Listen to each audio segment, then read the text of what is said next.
Yo, I got Aura Bussin Comics No Cap. What's up, nerds and blurs and newcomers alike? I'm your host, Rob. For the TBN, that's the Blurred Network, your guide through the multiverse of comics. Each episode, we dive into a fresh synopsis, so get ready as I drop these gems on you, fast, fair, and hyped up. Starting off with number 5, The Infernal Hulk. Marvel Comics, issue number 6. Tony Stark pulls up with the roar of a city at midnight, flexing his bangingest armor suit yet. Fury, fiery, wings, blazing, a haloing above, and the spear of the one above all in hand, as if to test the Hulk's cosmic strength on a level only the battlefield could vibe with. He leads an overpowered strike force aiming to tear down the living city and snap the eldest ancient rule while Earth's heroes sweat under Infernal Hulks, pushing them to the edge. The tale digs into whether Tony can dodge the dark pull that's already claimed other legends. Even as the monster rages and in the midst of chaos, a powerless Bruce Banner sits trapped in the Hulkscape. That's crazy. But hustling to reclaim his body from the elders, searching for a switch to flip his fate back to him. Yeah, it's my homegirl here. Number 4, Image Comics, The Curse of Shirley Johnson, issue number 5. As the crew closes in on the safety of the carrier of the cities, the truth starts popping off. They're about to get real about who they are and how they tie back to Al Simmons. Yeah, you know him, Spawn. And the vibe shifts from fear to revelation in the streets of the story. Shirley stops just being Billy Kincaid's survivor and begins transforming into something way more dangerous and beneficial. To Hell's ecosystem, a force that can tilt the balance. Vampire Simon, that's Simon Pure, tracks his fall into hell after Spawn's beat-down hand put him down, convinced he's on a divine mission to rescue lost souls. Yet he's only riding a fragment of Malbosia. That's got him in a grip. When the moment to break free finally hits, Shirley, she says, She chooses to stay in hell, not to run, but to hunt for answers and hold it down for the peeps she refuses to leave behind. That's my girl, Shirley Johnson. Number 3, DC Comics Justice League Unlimited, issue number 8. The League tops Brass, Wonder Woman, and Red Tornado Slide, Amnesty, and JL Unlimited memberships to quote, unquote, reform villains. They bugging. What?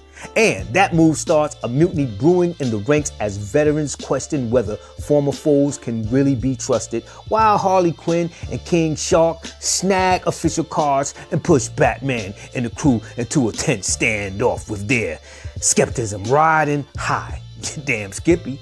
Off to the side, Guy Garner leads a specialized squad on a deep space swing, a mission with galaxy-shaking stakes that could change everything. Even as the team grapples with the fallout, of course there's fallout, and after the universe-saving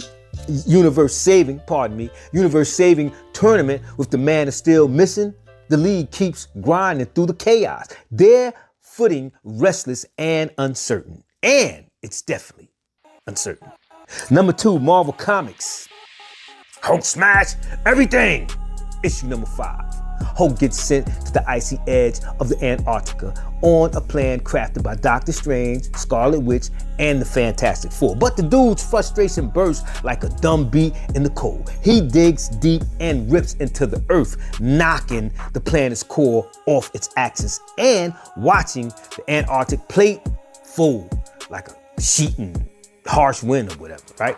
But trapped beneath the ice, he powers through a literal full push-up, carrying the whole damn weight of the continent on his shoulders while the world shakes from the inside out. Now, Hulk faces a choice: save the world or finally smash the living hell out of everything. And after already surviving a black hole and time warp returns to a prehistoric era, his raw strength has become a death sentence for Earth if his rage isn't checked. Hulk smashed everything. Now, with that said, subscribe for weekly synopsis, deep dives, and frequent Black skits, and enjoy the smooth ride. Stay smart, stay sharp, stay blurred. I'm Ra for the Blurred Network, and I'm signing out. Peace. All right. Yo, let's talk about it. It is the TBN Indie Comic Spotlight, starting off with this one, number one, Concrete Comics, Imani, issue number 1. At first glance, the cover is stacked with the big, bold name Imani, and it has an African and African-American roots. She appears to wield a dark power, a consequence of life cut short, granted a second chance to reclaim it, her life that is. The cover erupts in bright blood red, and it's a stop and look moment. The first issue launches with Concrete Comics, and future installments will roll out under, what did he tell me? The Favorite Pen Comics. That's what it'll start running under. The creative team features writer Jaire Cecil and illustrator Ian Sebastian. The artist Chris is precise and most definitely is highly defined. The kind of sharp line work I truly appreciate. In the opening pages, Imani rolls up to a whorehouse in Garland Park's red light district. Seriously. Looking for a baddie, Big Precy the Pimp obliges and introduces her to Birdie. That's a new and sexy baddie for the sale.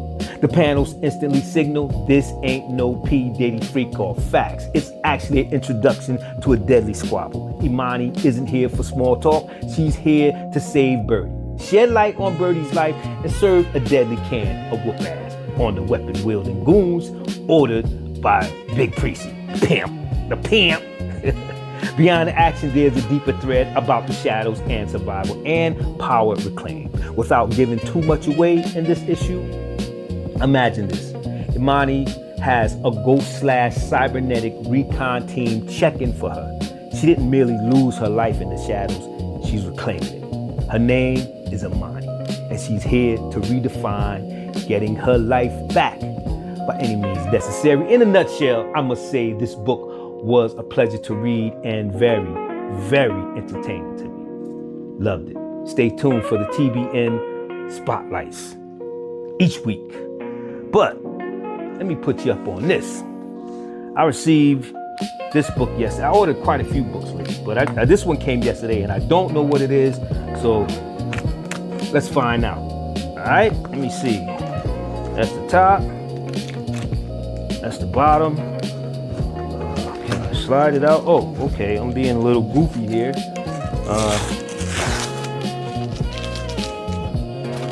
What do we got here? I like the packaging. Oh yeah, I was waiting on this one. Fire. Stay tuned. I got the back turned, but I'm gonna show you. Stay tuned for Keisha, the Demon Eater. Synopsis and review, Indie Comic Spotlight. TBN, that's the Blurred Network, Indie Comic Spotlight. This one will be coming up as well. So if you're still here, thanks for watching. I appreciate your support. Drop a note of where you're from, your name, and I'll be glad to give you a shout out. Just, give me a little support, a little bit of feedback. Let's talk about it, all right? Peace. I'm Ra for the TBN, that's the Blurred Network. Stay sharp, stay smart, stay blurred. I'm out. Peace.